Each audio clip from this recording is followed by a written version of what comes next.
ഇന്ന് നമ്മൾ ഉണ്ടാക്കുന്നത് കോഴിയിറച്ചി തോരനാണ്. ഇത് നാടൻ കോഴിയാണ് കേട്ടോ. ഇത് കഴുകി വൃത്തിയാക്കി ഒരു പാത്രത്തിൽ എടുത്ത് വെച്ചിട്ടുണ്ട്. പിന്നെ ഒരു പാത്രത്തിൽ പെരിഞ്ജീരകം, 2 ഏലയ്ക്ക, 2 ഗ്രാമ്പ്, ഒരു കുഞ്ഞ് കഷ്ണം പട്ട, ഒരു സവാള, ഇത്രയും നമ്മൾ എടുത്ത് വെക്കുന്നുണ്ട്. ഇതൊന്നും അരയ്ക്കണ്ട, അങ്ങനെ തന്നെ ഇട്ട് കൊടുത്താൽ മതി. പിന്നെ ഒരു പാത്രത്തിൽ മുളക് പൊടി, മഞ്ഞളിൻ്റെ പൊടി, ഉപ്പ് ഞാൻ കല്ലുപ്പാണ് ഉപയോഗിക്കുക കേട്ടോ. പിന്നെ ഒരു കഷ്ണം ഇഞ്ചി അരിഞ്ഞത് ഇങ്ങനെ അരിഞ്ഞ് വയ്ക്കുക. പിന്നെ പച്ചമുളക്, ഇത് 2 പച്ചമുളകാണ്, അത്ര മതിയാവും. പിന്നെ വെളുത്തുള്ളി തോല് കളഞ്ഞ് കഴുകി എടുത്ത് വയ്ക്കുക. പിന്നെ കരിവേപ്പില, ഇത് ഞങ്ങളെ വീട്ടിലെ കരിവേപ്പിലയാണ്. ഞാനിത് അരിഞ്ഞ് വെച്ചിരിക്കുകയാണ്. ഇതിൻ്റെ തണ്ട് എടുക്കും ഞാൻ, തണ്ടിട്ടാൽ നല്ല ടേസ്റ്റാണ്. പിന്നെ സവാള അരിഞ്ഞ് വെച്ചത്, നേരത്തെ കാണിച്ച സവാള അരിഞ്ഞ് വെച്ചത്, ഇത്രയും സാധനങ്ങളാണ് വേണ്ടത് ഇതിലേക്ക്. കരിവേപ്പില ഞാൻ അരിഞ്ഞ് വെച്ചിരിക്കുന്നത് ഈ കറിക്ക് ഇടയ്ക്കുള്ള കരിവേപ്പില എടുത്ത് കളയാൻ സ്വഭാവമുണ്ട്. അത് സംഭവിക്കാതിരിക്കാനാണ് ഞാനിത് അരിഞ്ഞ് വെച്ചിരിക്കുന്നത്. അപ്പോൾ പിന്നെ ഇതിൽ കൂടെ അങ്ങ് വെന്തങ്ങ് ചേർന്നോളും. അപ്പോൾ കളയാൻ കിട്ടില്ല, എടുത്ത് കഴിക്കും. ഇത് വീട്ടിലെ കരിവേപ്പിലയാണ്, ഒരു വിഷവും ഇല്ലാത്തതാണ്. ഇഞ്ചി, പച്ചമുളക്, വെളുത്തുള്ളി, കരിവേപ്പില, സവാള, ഇത്രയും സാധനങ്ങൾ മിക്സ് ചെയ്ത് വയ്ക്കും. അതിലേക്ക് കുറച്ച് കുറച്ച് മഞ്ഞൾപ്പൊടി ഇട്ട് കൊടുക്കും നമ്മൾ. മഞ്ഞൾപ്പൊടി, ഇതിലേക്ക് ഇത്തിരി ഉപ്പും ഇട്ട് കൊടുക്കണം. കുറച്ച് ഉപ്പ് ഇതിലിടണം. പിന്നെ മുളക് പൊടി ഇടണം. മുളക് പൊടി നോക്കിയിടണം, നമുക്ക് ആവശ്യത്തിന് എരിവ് എത്ര വേണോ അത്ര മുളക് പൊടി നമുക്കിടാം. ഇട്ട് കൊടുക്കുക. എന്നിട്ട് ഇതെല്ലാം കൂടെ മിക്സ് ചെയ്ത് കുക്കറിൽ വെച്ച് വേവിക്കുക. കുറച്ച് വെള്ളം ഒഴിച്ചിട്ട്. ചെറിയ ഉള്ളി തോല് കളഞ്ഞ് വെച്ചിരിക്കുകയാണ്. ഇനി നമുക്കിത് അരിഞ്ഞെടുക്കണം. അരിഞ്ഞെടുത്ത് ഈ പരുവത്തിന് അരിയണം. തീരെ ചെറുതാവരുത്, ചെറുതായാൽ തോരൻ കുഴഞ്ഞ് കിടക്കും. ഇത്ര പരുവത്തിന് അരിഞ്ഞ് ഒരു പാത്രത്തിലെടുത്ത് വയ്ക്കുക. ഇറച്ചി വേവിക്കുമ്പം കുറച്ച് വെള്ളം വെച്ച് വേവിക്കണം. ഇറച്ചിയുടെ വേവ് നമ്മൾ നോക്കണം. കുറച്ച് വെള്ളം, നമുക്ക് തീരെ വറ്റരുത്, അതിന് മുമ്പ് ഇറക്കണം കേട്ടോ. ഇറക്കി അവിടെ വയ്ക്കുക. അതിന് ശേഷം ഈ ഉള്ളി നമ്മൾ വഴറ്റിയെടുക്കണം. ഈ തേങ്ങ അരിഞ്ഞ് പൂളിയിട്ട് കഷ്ണങ്ങളാക്കി അരിഞ്ഞ് വെച്ചതാണ് നമ്മൾ ഈ കാണുന്നത്. ഇത് നമ്മൾ ഇതിലേക്ക് ഇട്ട് കൊടുക്കാനുള്ള സാധനമുണ്ട്. ഇത് നല്ല ടേസ്റ്റാണ് കേട്ടോ. മസാലയൊക്കെ പിടിച്ചാൽ ഈ തേങ്ങയ്ക്ക് പോലും ടേസ്റ്റാണ്. അതിന് ശേഷം നമ്മളൊരു പാത്രം വെച്ചിട്ട് അതിലേക്ക് വെളിച്ചെണ്ണ ഒഴിച്ച് ഉഴുന്ന് പരിപ്പിട്ട് കൊടുക്കുക. പിന്നെ നമ്മൾ കടുക് ഇട്ട് കൊടുക്കുക. ഇതിലേക്ക് മുളകിടണം. മുളക് ഞാൻ കഴുകി മുകളിൽ ഉണക്കായിട്ടിരിക്കുന്നത് കൊണ്ട്, നനഞ്ഞ മുളകായതുകൊണ്ട് എനിക്ക് ഇടാൻ പറ്റില്ല. അതുകൊണ്ട് ഞാൻ ഇടുന്നില്ല. നിങ്ങൾ തീർച്ചയായിട്ടും ഇട്ട് കൊടുക്കണം. ഇതൊക്കെ പൊട്ടി കഴിഞ്ഞിട്ട് മുളകിടുക. ഇട്ടിട്ട് പിന്നെ അതിലേക്ക് കരിവേപ്പില ഇട്ട് കൊടുത്തിട്ട് നമ്മൾ നല്ലോണം ഇളക്കി കൊടുക്കുക. മുളകൊക്കെ ഒന്ന് ചുവന്ന് വരുമ്പോഴത്തേക്കും നമ്മളിതിലേക്ക് നമ്മൾ അരിഞ്ഞ് വെച്ചിരുന്ന ചെറിയ ഉള്ളി ഇതിലേക്ക് ഇട്ട് കൊടുക്കുക. ചെറിയ ഉള്ളിയിലേക്ക് തട്ടി കൊടുക്കുക. എന്നിട്ട് നമ്മൾ നല്ലോണം ഇളക്കി, ഇതിൽ നമ്മൾ കുറച്ച് ഉപ്പ്, ഇതിന് പാകത്തിനുള്ള ഉപ്പ് നമ്മൾ ആദ്യം ചേർത്തിട്ടുണ്ടേ. ഇനി ഇതിൽ ഉപ്പിടേണ്ട ആവശ്യമില്ല, ഒരിക്കൽ ഇട്ടതാണേ. എന്നിട്ട് നമ്മളിത് നല്ലോണം ഇളക്കി ഒരുവിധം ഇങ്ങനെ ചുവന്ന് അങ്ങനെ ആയി വരുന്ന സമയത്ത് ചോക്കണം. കുറച്ചും കൂടെയൊക്കെ ചുവന്ന് വരുന്ന സമയത്ത് നമ്മൾ ഇത്രയായി വരുന്ന സമയത്ത് നമ്മൾ ഇതിനകത്തേക്ക് ഈ നമ്മൾ നേരത്തെ അരിഞ്ഞ് കഷ്ണങ്ങളാക്കി വെച്ച തേങ്ങ ഇല്ലേ, ഒരു പാത്രത്തിൽ കാണിച്ചല്ലോ, ആ തേങ്ങ നമ്മളിതിലേക്ക് ഇടുക, തട്ടിക്കൊടുക്കുക. എന്നിട്ട് നമ്മളിത് അടച്ച് വയ്ക്കണം. തട്ടി കഴിഞ്ഞിട്ട് നമ്മളൊരു മൂടിയിട്ട് അടച്ച് വയ്ക്കുക.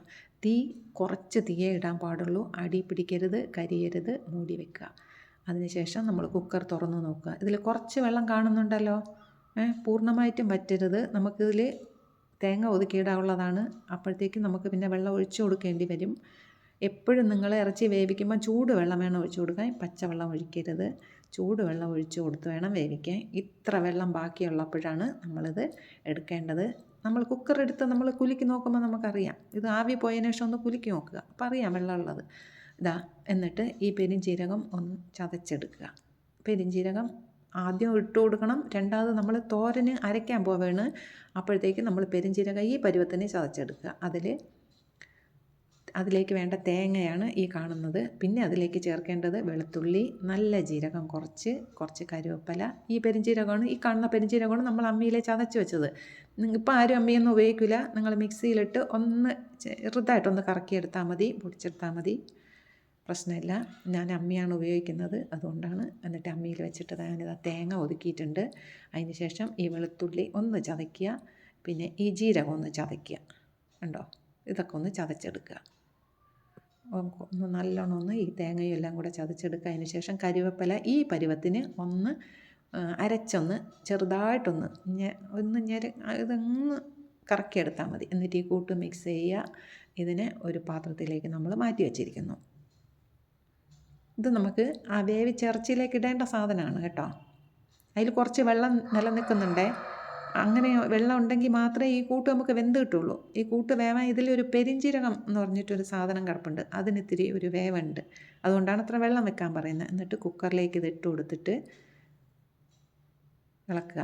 ഞാൻ ഇത്തിരി മഞ്ഞൾപ്പൊടി ഇട്ട് കൊടുത്തത് നമുക്ക് കളറ് വേണമെങ്കിലും എരിവ് വേണമെങ്കിലും പിന്നെ നിറം വേണമെങ്കിലും നമുക്ക് ഈ സമയത്ത് മഞ്ഞളോ എന്താണെന്ന് വെച്ചാൽ ചേർത്ത് കൊടുക്കാം. ഉപ്പ് പോരെങ്കിലും നമുക്കിത് ചേർത്ത് കൊടുക്കുന്ന ഒരു സമയമാണിത്. വെന്ത് വരുമ്പോൾ കാണുമ്പോൾ നമുക്കറിയാം അതിൽ മുളക് എത്ര ഉണ്ടെന്നും പിന്നെ വേണോ ആവശ്യമുണ്ടോ അതൊക്കെ ഇപ്പം ചെയ്ത് കൊടുക്കുക. ഇപ്പം ചെയ്ത് ഈ തേങ്ങയുടെ കൂടെ അങ്ങ് ഇട്ട് കൊടുക്കുക. അപ്പോൾ എല്ലാം കൂടെ ഒരു വേവ് വെന്ത് വെള്ളം പൂർണ്ണമായിട്ടും വറ്റുന്ന ഒരു സമയം വരും.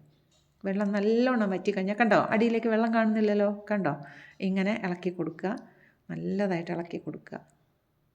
ഇളക്കി വെള്ളമെല്ലാം വറ്റിക്കുക. കൂട്ട് വെന്ത് എന്ന് ഉറപ്പായി കഴിഞ്ഞാൽ നമ്മളെടുത്ത് ലേശം ഒന്ന് നോക്കിയാൽ മതി കൂട്ട് പച്ച ചോദിക്കുന്നുണ്ടോയെന്ന് കേട്ടോ. എന്നിട്ട് ഇതിലേക്ക് ഈ ഉള്ളിയൊക്കെ അടുപ്പിലിരിക്കുന്നുണ്ട് കേട്ടോ. ഇത് അടുപ്പ് കത്തുകയാണേ. ഇതിലേക്ക് നമ്മൾ ഇത് കോരി തട്ടി കൊടുക്കുകയാണ് കേട്ടോ. ഇത് അങ്ങനെ എല്ലാം ഫുള്ള് തട്ടി കൊടുക്കുക. ഇത് നാടൻ കോഴി തന്നെ ആവണം എന്നില്ല, ബ്രോയിലറിലും ഇത് ചെയ്യാം കേട്ടോ. നാടൻ കോഴിയാകുമ്പോൾ ടേസ്റ്റ് ഇത്തിരി കൂടും, അതാ പറഞ്ഞത്. താറാവും ഇങ്ങനെ ചെയ്യാം, ബ്രോയിലറും ചെയ്യാം, എല്ലാ തരം കോഴിയിറച്ചി ഇങ്ങനെ ചെയ്യാം. കോഴിയിറച്ചിക്കെല്ലാം ഒരേ റെസിപ്പി തന്നെയാണ് കേട്ടോ. അതാ കോരി തട്ടുന്നുണ്ടോ, ഇപ്പോൾ ആവശ്യത്തിന് കളറൊക്കെ ആയി, എല്ലാം ആയി. നിങ്ങൾക്ക് ഈ കളർ പോരാൻ തോന്നുമെങ്കിൽ ആ തേങ്ങയുടെ കൂട്ടില്ലേ, ഒതുക്കിയ കൂട്ട് അത് ഇട്ട് കൊടുക്കുന്ന സമയത്ത് വേണം മുളകൊക്കെ പിന്നെ രണ്ടാമത് ചേർക്കണമെങ്കിൽ ചേർത്ത് കൊടുക്കാം കേട്ടോ. ഇനി ഇപ്പം ഒന്നും ചെയ്യാൻ പോകണ്ട. ഇത് ഒന്ന് ഇളക്കി നല്ലോണം ഒന്ന് അടി ഇളക്കി കൊടുക്കുക. മിക്സ് ചെയ്ത് നല്ലോണം ഒന്നിട്ട് മൂപ്പിക്കുക. അതാ ഉള്ളിയൊക്കെ അടിയിലാണ് കണ്ടോ, അതാ ഉള്ളിയൊക്കെ മുകളിൽ വരുന്നുണ്ടോ കണ്ടോ. നല്ലോണം ഇളക്കി കൊടുക്കുക. തീ കത്തുന്നുണ്ട് കേട്ടോ. നല്ല കളറൊക്കെ ഇല്ലേ, നല്ലൊരു ഭംഗിയും ചന്തമൊക്കെ വന്നില്ലേ, കണ്ടോ? ചന്തവും സൗന്ദര്യവും എല്ലാം ഉണ്ട്. ഉപ്പെല്ലാം നോക്കുക, എല്ലാം പാകമാണോ നോക്കുക. ഇനി എന്തെങ്കിലും ഒരു കുറവുണ്ടെങ്കിൽ ഒരു നുള്ള ഉപ്പുപൊടി കുറവുണ്ട് എന്ന് തോന്നിയാൽ മാത്രം ഇട്ട് കൊടുക്കുക. ഇനി നമുക്ക് മൂത്തു കണ്ടോ, നല്ലൊരു ചുവന്ന നിറം വന്നുണ്ടോ. നല്ലൊരു മണമൊക്കെ വരുന്നുണ്ട്, സൂപ്പർ മണം വരുന്നുണ്ട്. ആ തോരൻ്റെതായ ഒരു മണം വരും, നല്ല മണമുണ്ട്, നല്ല മണം വരുന്നുണ്ട്. നല്ലോണം ഇളക്കി കൊടുക്കുക കേട്ടോ. ഈ വറവിട്ട കരിവേപ്പിലയായി കാണുന്നത്, നമ്മൾ അരിഞ്ഞിട്ട കരിവേപ്പിലയുടെ ഒരു തെളിവും അവിടെ ഇല്ല, ഇതൊക്കെ വറവിട്ടതാണ്. ഇനി നമ്മളൊരു പാത്രത്തിലേക്ക് ഇത് കോരുകയാണ്, ഒരു പ്ലേറ്റിലേക്ക് കോരി മാറ്റി വെക്കുകയാണ്.